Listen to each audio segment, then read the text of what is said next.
Mike Boyle is currently a postdoc in Cornell. He graduated 4 years ago from Caltech. And we're glad to have him talk about gravitational waves from precessing binaries. Thank you. Great. Thanks, Abdul. So a lot of the work that I've been doing lately has really been a lot of details and messing with indices and that sort of thing. So I thought I'd step back a bit and give a broader view of work that's been going on in our collective group. But we basically collaborate very closely with Harold and the group here and the group at Caltech, as I'm sure you know. So yeah, take a closer look at all of that and what's been going on in the field a little more broadly. And then I'm going to point out some issues that are coming up as the field is starting to advance and starting to attack more complicated problems. I'll start off by looking at progress in the past decade or so, reviewing the current state of the field. Then I'll introduce two new fundamental laws of GR, which I hope I'll get really excited about because it's just groundbreaking. And I'll discuss how these laws turn up problems at future null infinity. And I'll discuss, a lot of details with future null infinity.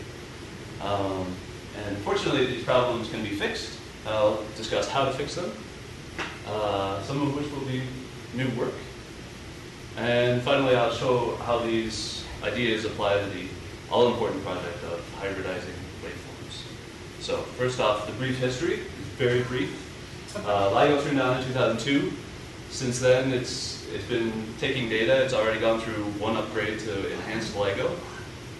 It's able to detect, or the enhanced LIGO detector anyway, should have been able to detect binaries anywhere from 25 to 200 megaparsecs away, depending on the mass of the system.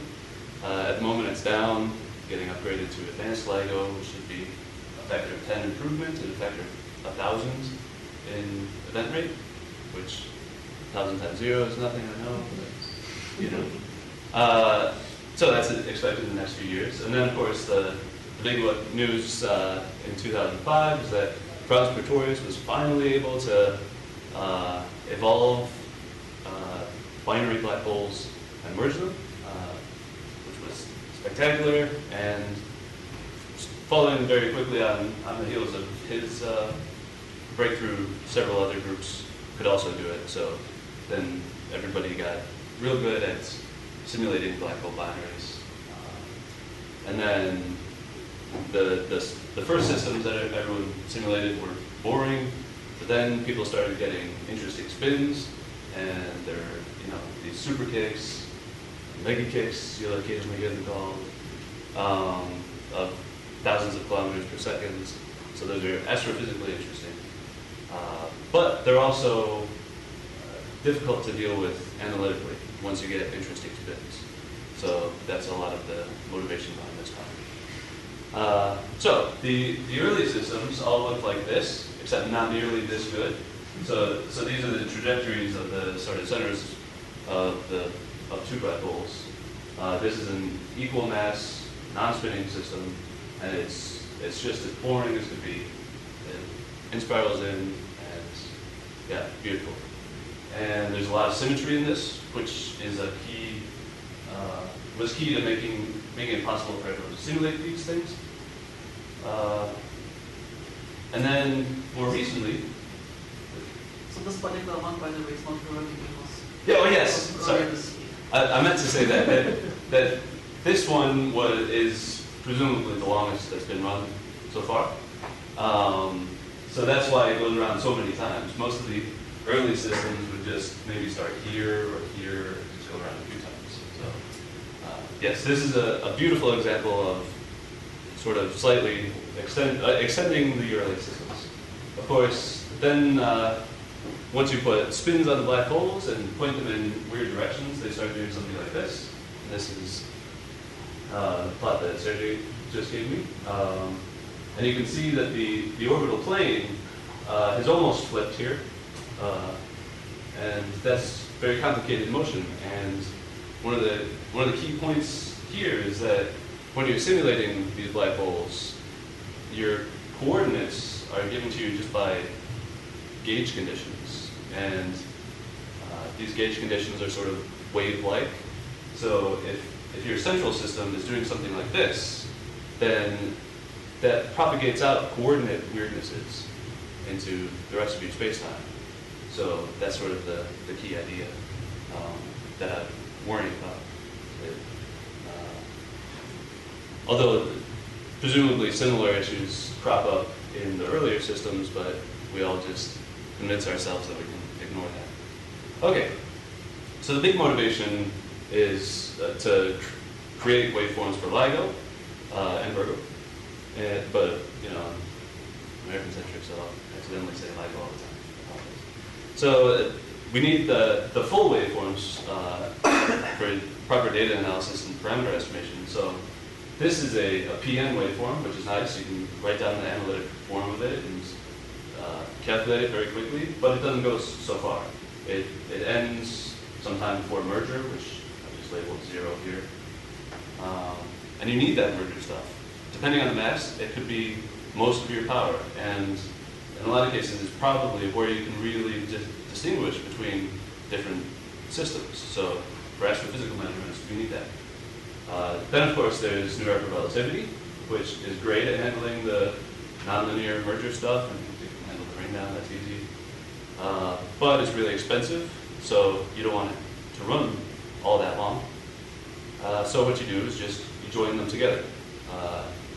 And note that the amplitude here is nice and even. It's smooth. The frequency is just it's doing its thing. It's gradually ramping up, but nice and smoothly. So that's what makes it so easy to hybridize these things. There's also the fact that the post-Newtonian approximation is quite good because this is a simple case.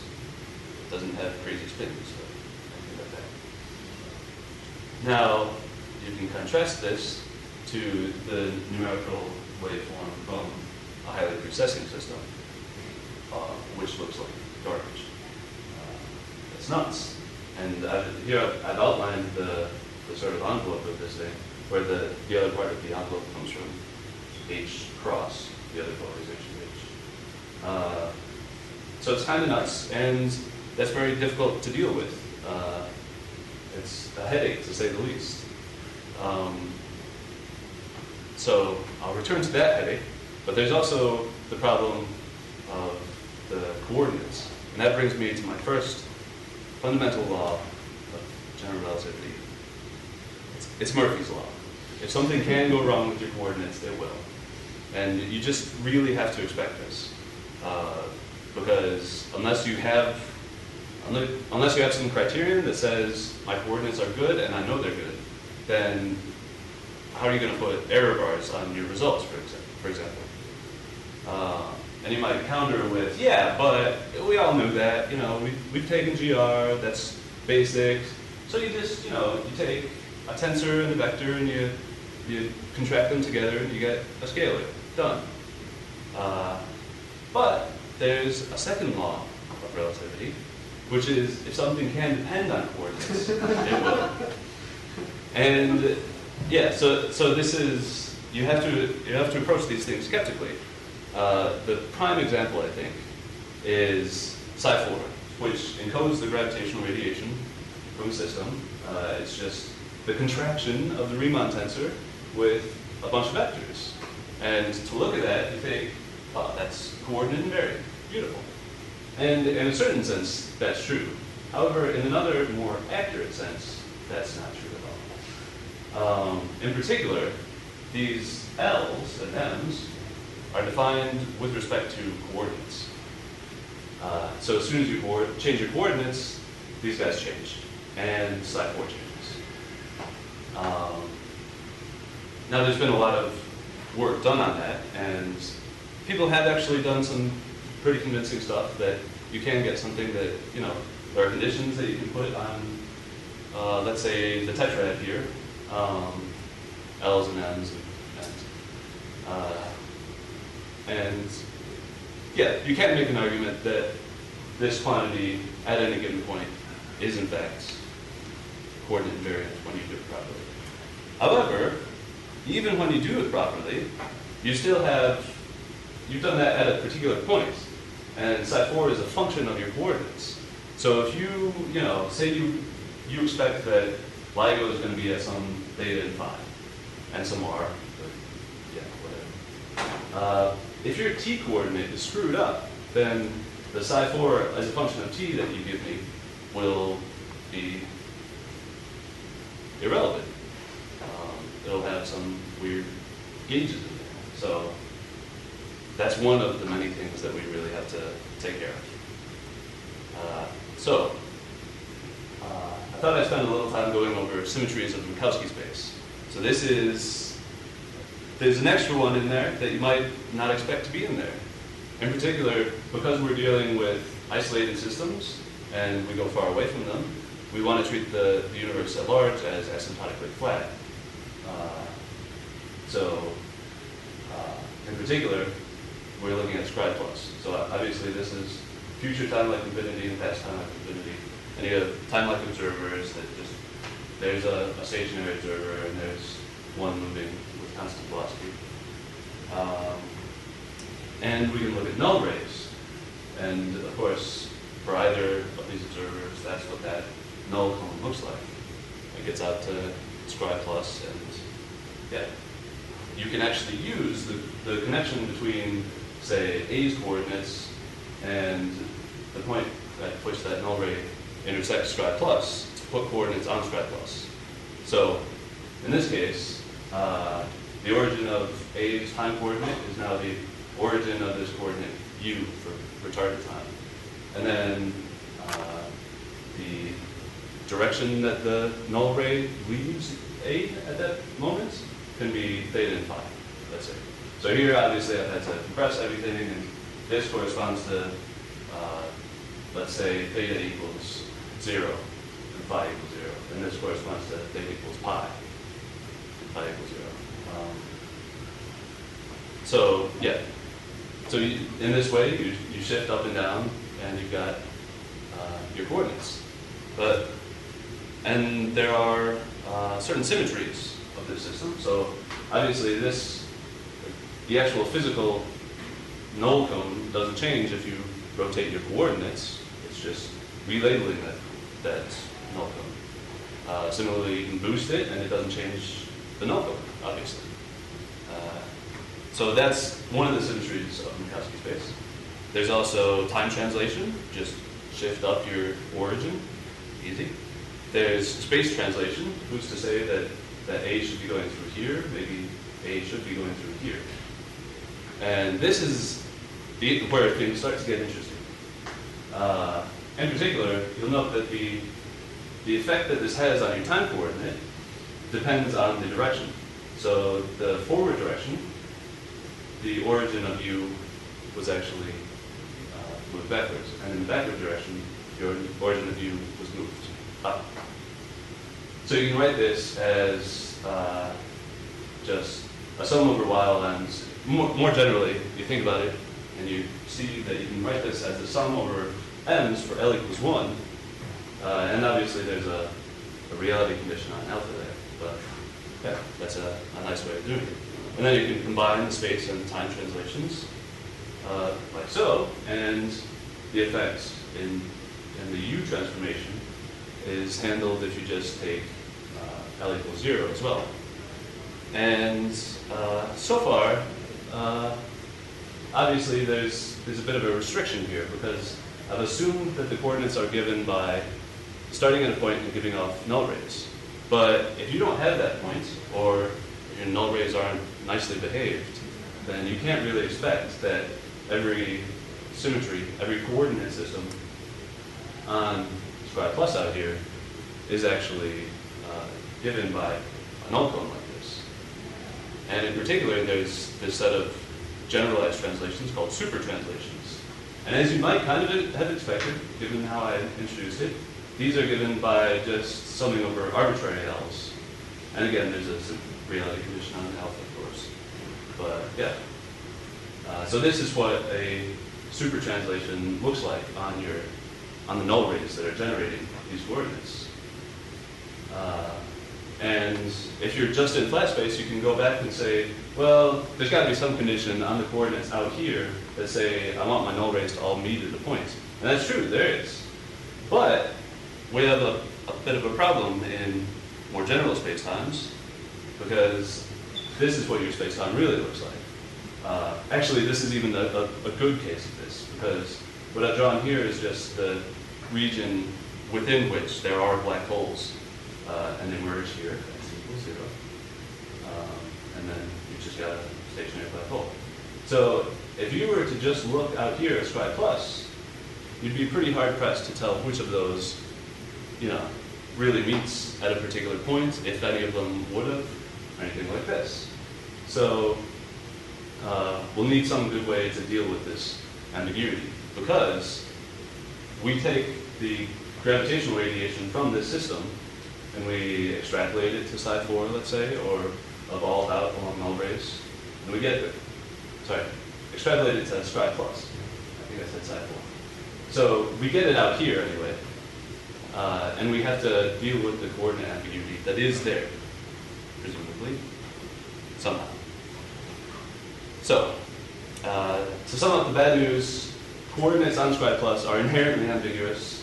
They have all these freedoms between them, and if I simulate a system and you simulate a system, and we try to compare data, I'm going to say mine is right, and you're going to say yours is right, but maybe they're only different by one of these translations.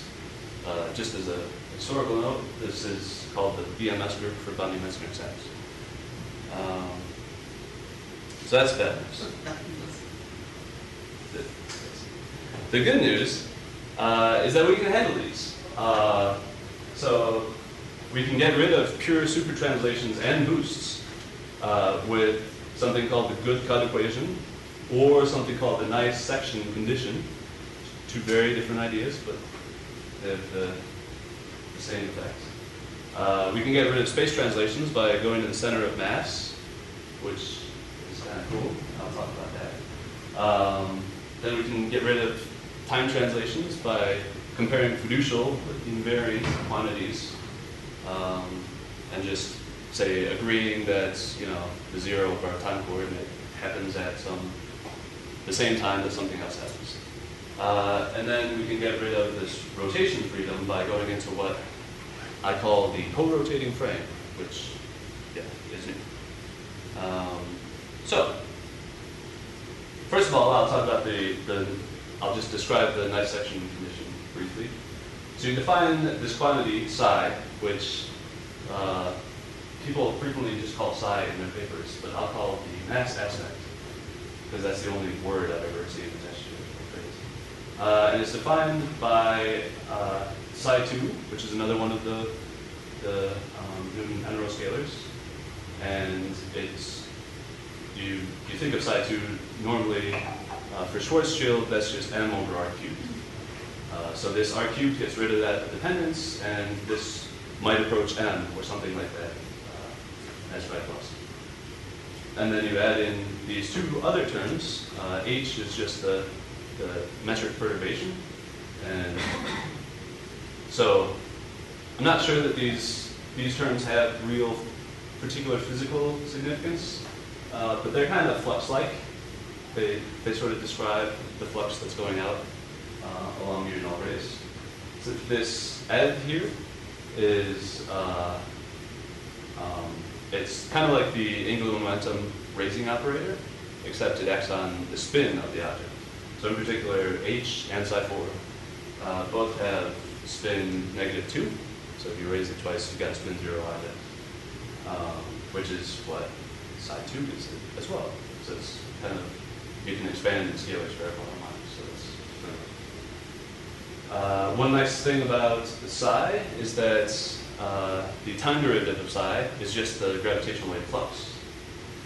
Also, as I mentioned, in Schwarzschild, these guys go away, so psi 2 just gives you the m.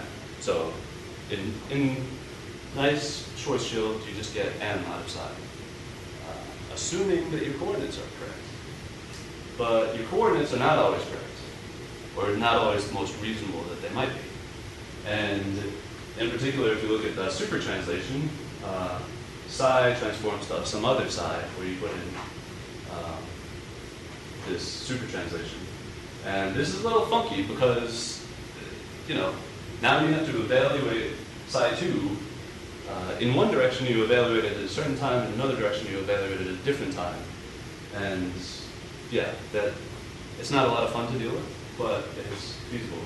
So you want to put a condition on psi such that you sort of restrict the form of alpha.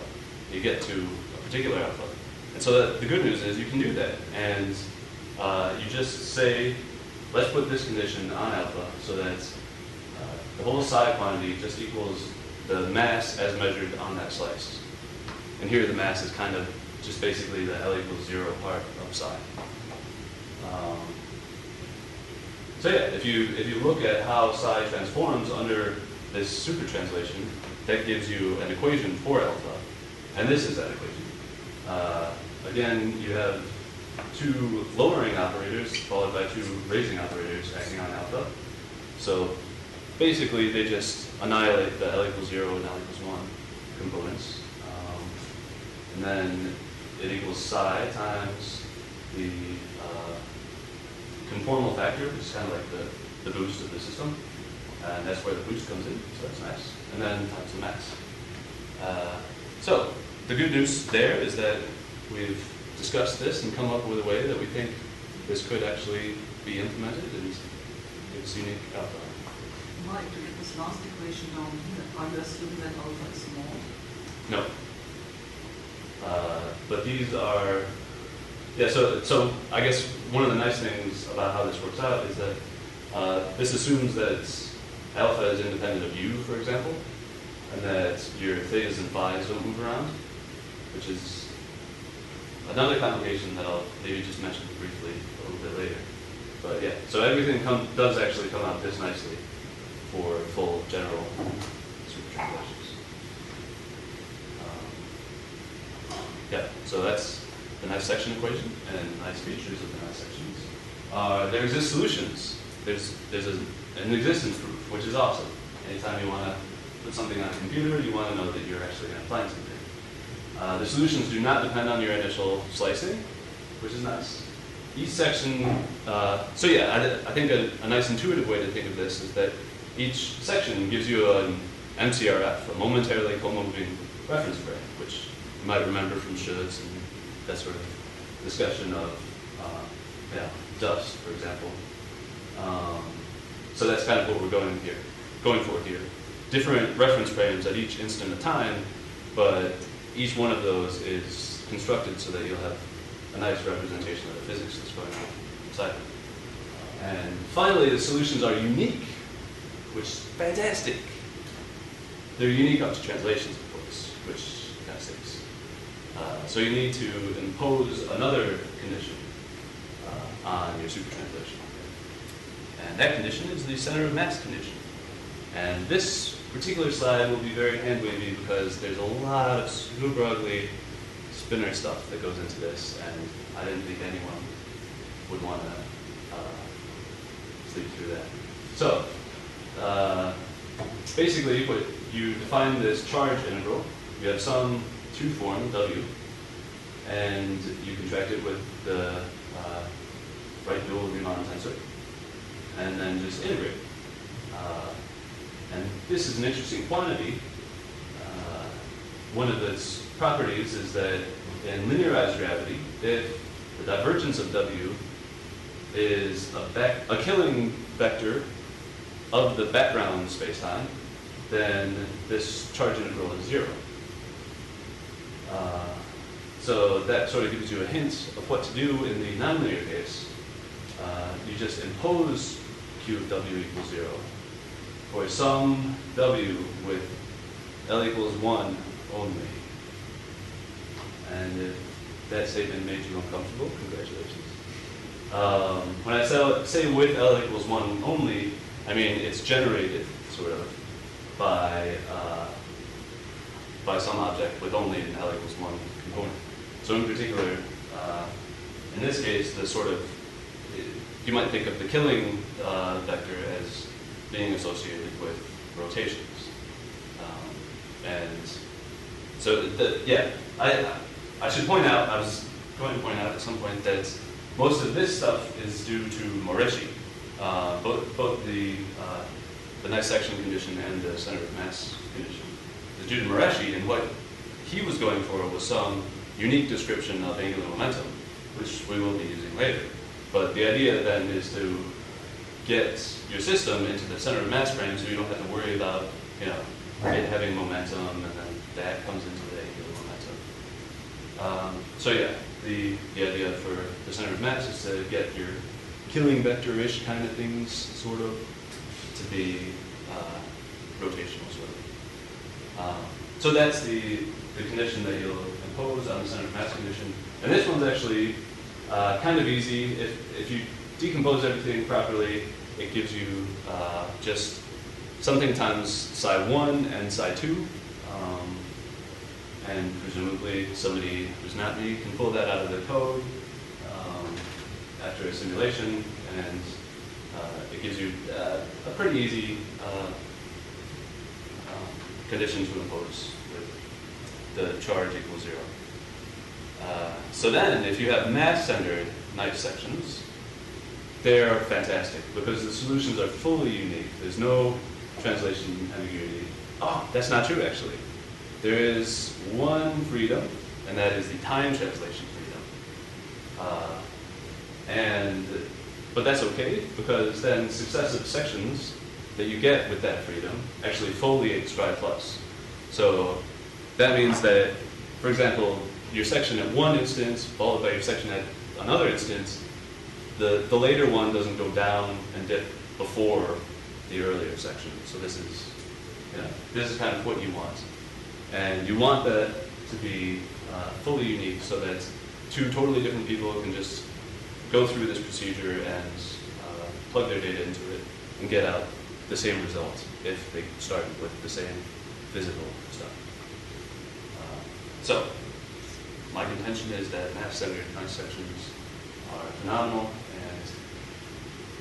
and it's been a bit of a trial trying to figure out how to actually implement them, but I think I've got all the bases covered now with help from Harold and Mary, so yeah, that'll happen soon. Then there are a few more little issues to take care of. So first there's the corotating frame. So this not only will fix this coordinates ambiguity, but it'll also make things easier to do. And so if you've got, say, psi4 or h coming out of a highly precessing system, I showed you that waveform that came out of it before, it's ugly as can be. And most of that is just because the orbital plane is rotating, and if you try to decompose something that's sort of fundamentally L equals 2, M equals 2, but it's rotated, then it'll have that L equals 1, or sorry, M equals 1, M equals 0 thrown in there. And everything gets mixed up and ugly. So what you sort of want to do is construct a rotation operator such that that'll get rid of as much as possible of the time variation of your psi4. So in particular, if you can write the condition like this. Now, if this is the form of the rotation operator that we use, this is the usual angular momentum operator. So you want to take the magnitude of this thing, square it, and minimize the time derivative of that thing. Integrate over this here. And that looks ridiculous and silly and no fun at all, but if you decompose psi4 into spherical harmonics, basically, you get this, which is ugly, but stay with me. So you've just got psi4 LM and its conjugate over here, and then this matrix in here that we all calculated in quantum mechanics at some point. So that's your A matrix. And then you've got a B vector, which is very similar, except you take the time derivative of the psi4 LMs, and then this thing's another easy vector that we've calculated before. So that's just some B. And that's easy, it's very mechanical, you can plug that into the code, and it just does its thing. So the point behind that was the minimal R is given, well, its time derivative at least, is given by this formula. And that's nice and simple. There's no solving for eigenvectors, there's no minimization procedure at all. It just gives you the answer. You have the data, and then you've got the answer. Which is nice, because there have been other similar prescriptions that have been thrown out there in the literature, and they require some more work. They don't give you a unique axis. Well, they give you the axis, but not a direction. And I think this is just nicely motivated.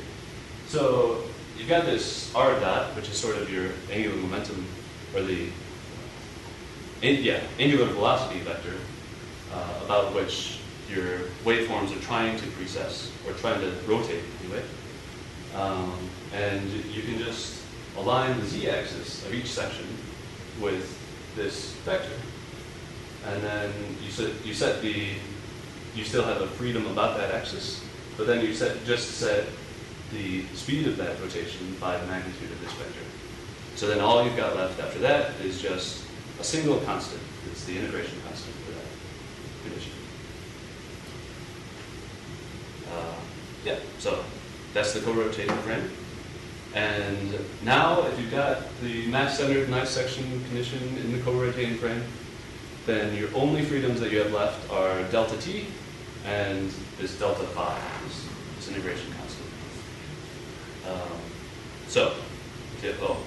I meant to set delta t and delta phi. So normally what you do in non-precessing systems, what we've done for a few years now, and it's kind of standard in the community, is you fix this delta t by comparing the frequencies that happen in the two different waveforms. So you've got your PN waveform and your NR waveform, and the frequencies happen here and here, and you just shift delta t so that the frequencies are the same. Basically, every such condition that I've seen is a variant on that. But here it's a little different because for precessing systems, it's not actually clear that your frequency will be monotonic. In fact, in a lot of cases, it will not be. And so you can't necessarily do that.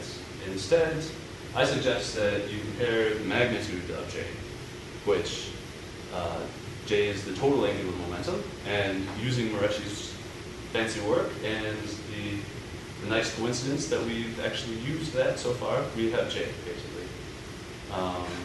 So that will give you a nice way so J is obviously conserved, except for the angular momentum that's radiated, so it is monotonic. So that's a nice quantity that you can compare.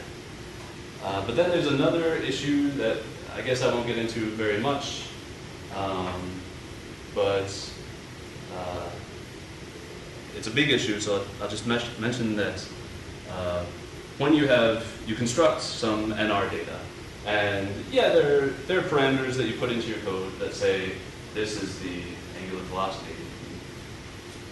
There's a mass that you could put in there for black hole 1 and black hole 2, and there's spins that you put in there, but who knows if those are really physically meaningful? Because again, they come from way down in the bowels of the code, of the simulation domain, where who knows what your coordinates really mean. And a vector on the black hole, sort of, if you try to get that out to some infinite distance where things are a little more meaningful, who knows what that vector is. So if you try to then say, oh, well, whatever I put in the code is the same as what the PN folks think these quantities are, that's just, there's no reason to expect that. It's very cool if they happen to agree, but if you're trying to say that PN is wrong by this amount, and you don't know how wrong you are, then I don't think there's any reason for you to be saying that stuff. So, not that anyone here would do that. I'm just, if one were to do that. So instead, I propose setting the PN parameters for your waveform by measuring J, And J is presumably more comparable between the PN formulation and the numerical formulation. You can measure spin magnitudes because those are actually sort of more meaningful. They're a lot more constant from one thing, which is nice. And yeah, so when I put quotes around invariant, that's what I mean.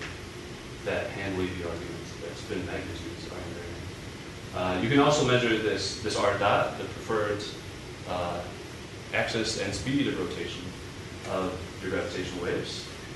And so that gives you 8 parameters for a 9-parameter space. So I propose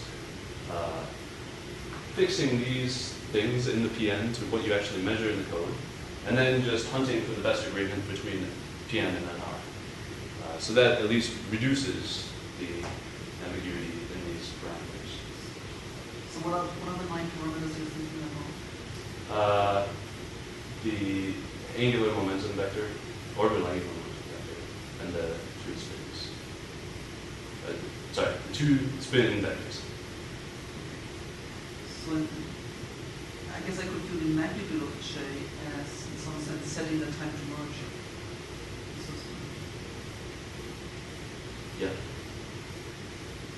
Are you also measuring the masses of the black holes? Or Yeah, so that'll, yeah. But I think that's as uncontentious enough that I didn't think to mention that. Are you dissatisfied with this still? Or? Oh, yes. Okay. All right, well, anyway. So, yeah. So this is sort of the last step in figuring out how to make PN and NR agree. So then you just go to construct your hybrid, and here's an example of the waveform that comes out of a highly precessing system. And I've just shown the sort of the spherical harmonic modes of this. They're actually spin weighted spherical harmonics. Yeah. Anyway, and as you can see, there's a lot of mixing going on here. The 2-0 mode, which normally you'd expect to be almost nothing, actually becomes the dominant mode at a lot of times. And it's switching power with the 2-1 mode, which normally you'd also expect to be quite a lot smaller than the dominant 2-2 logical mode. And that's because this waveform was measured in just an inertial frame where the initial orbital angular momentum was aligned with the z-axis, but then the precession made it tip, and so you get all this mixing. So what happens when you go to the corotating frame is that this just becomes a lot cleaner. The 2-2 mode is up top where it belongs, and the 2-1 mode is down here, more or less where you'd expect. The 2-0 mode is still ugly, but it's a couple orders of magnitude smaller. So you can say, well, maybe our numerics isn't the best, maybe there's still super translation ambiguities, which I haven't taken care of with this waveform. So, yeah. But the point is that this is a lot cleaner than this. And if you told me to take a look at this data and to try to align that to PN somehow, I'd be scared. And I'd be scared of anyone who tried to. So moving to a co-rotating frame really helps you out. Hopefully moving to a mass-centered nice sections will also at least give us confidence that we're doing something that we were magically right before, or will magically solve whatever problems are there that we don't currently know about. Yeah, so that's constructing hybrids. And just to recap, hybridization is crucial for LIGO. Parameters must be chosen on visible grounds. We're not currently doing that, and I think it's high time that the community starts to do that. Coordinate ambiguities must be resolved, but all of these things can be done. So that went a lot faster than I thought it would. I'm sure you all have that. And I guess I should say to Harold and the group, thanks for having me in there. It's been a pleasure and very productive week. questions.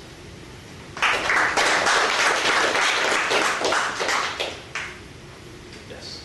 Should I, because of the previous slide, at late times you appear to be approaching constants rather than to zero. So Yeah. is that something that these additional cleanups might be taken care of, or should I just not read too much into that? No, you should read plenty into that. It's not actually clear. I didn't actually talk about another issue. So it's possible that these super translation issues will resolve these constants. This is actually something that we see even in our equal mass non-spinning case. And yeah, it's something that, as far as I can tell, every group whose data I've looked at also. Might this just be a memory effect? So I've asked Mark Favad about that multiple times, and he swears up and down no. He says it's just the wrong magnitude. But yeah, maybe it's just because I'm almost positive he's only done back of the envelope calculations. So maybe we should get on it. Or maybe we should just. So when you compare like n parameters from numerical simulations, like a black hole mass and spin, so the definitions are different. The ones that you use in the simulation and like in the numerical simulation, you define in terms of quantizing, but then that has slightly different.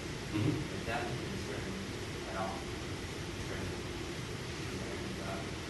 So yeah, so I guess the reason I don't worry too much about the measuring the spin magnitude is because it sort of seems to be it's constant.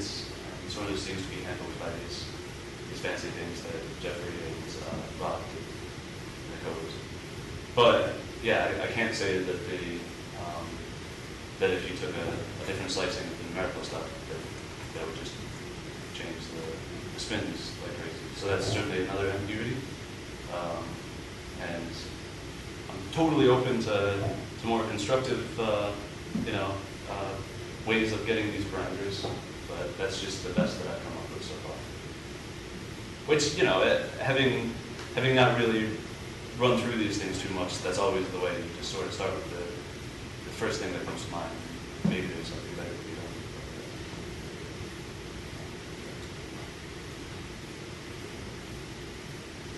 For existing non-precessing waveforms, which of those ambiguities do you think might be relevant and definitely taken care of? So, yeah, I guess this is another thing that I kind of meant to sort of emphasize, is that just because things are precessing doesn't mean they're automatically bad, and just because things are non-precessing doesn't mean they're great. So there's plenty of potential for the simplest, equal mass non-spinning case to still have crazy coordinates. And I think we've been lying to ourselves successfully so far that we can ignore these things. But precessing systems just made me nervous enough to really start digging in, figuring out. When we look at mixed operated waveform, we didn't take care of any of that. Of any of what? Those The symmetries, yeah. In the coordinates. Right. The time shape or something like that. Right.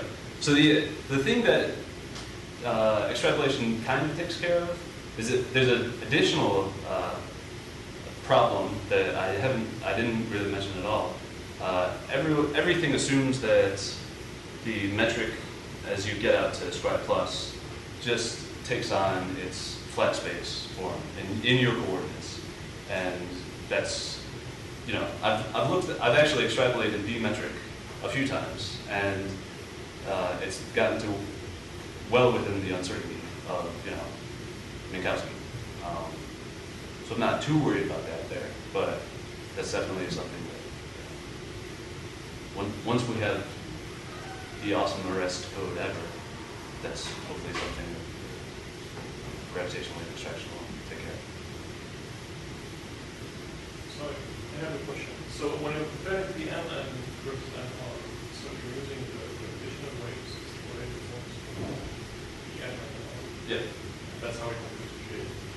Yes. So you're not doing like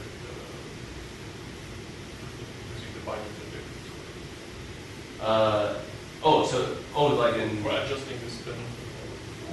are you talking about in looking at PN or not? Yeah, when you're doing comparison PN versus Okay, so with PN, the way I prefer is to take just the PN definition, which does involve the coordinate trajectories, but it should be up to the accuracy of the expansion. That should be invariant.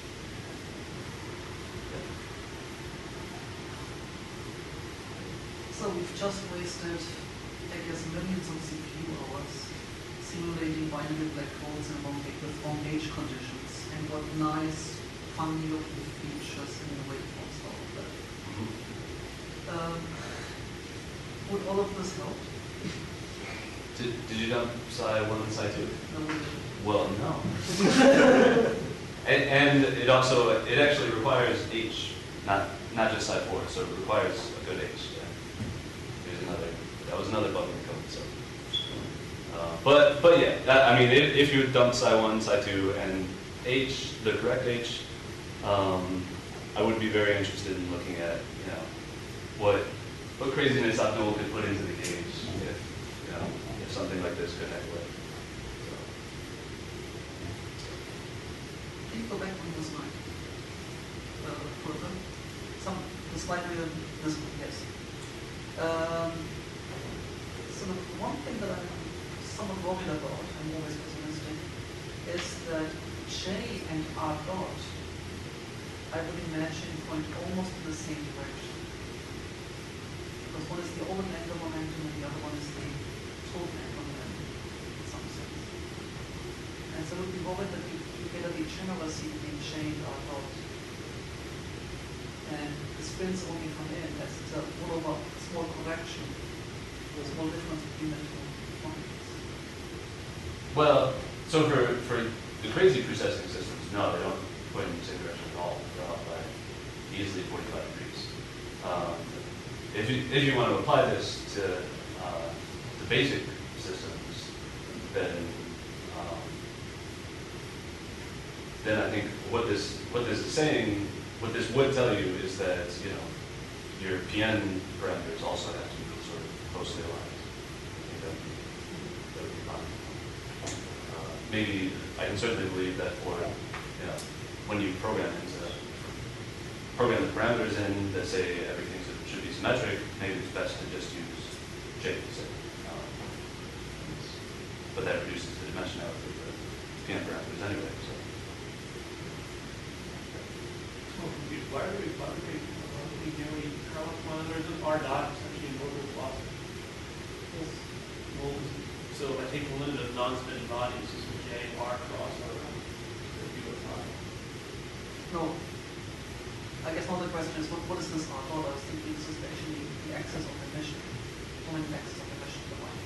It is, which does usually, depending on how you define L, it is pretty much aligned. Okay. It's different ways. So one is J, the other is L. Yeah. So I just chose R as the notation to use, but that may have been a stupid choice. Next time I'll shoot something better. You have to figure these vectors. Yeah.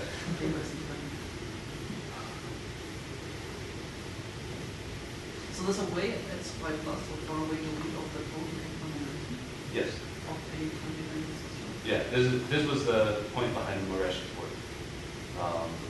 And I should have also cited Dane and Mureshi were the ones who went through and did the careful existence proofs and all that. But Mureshi started back in, I think, 85 or something, looking for a good definition of the angular momentum, and he's found it as far as I know.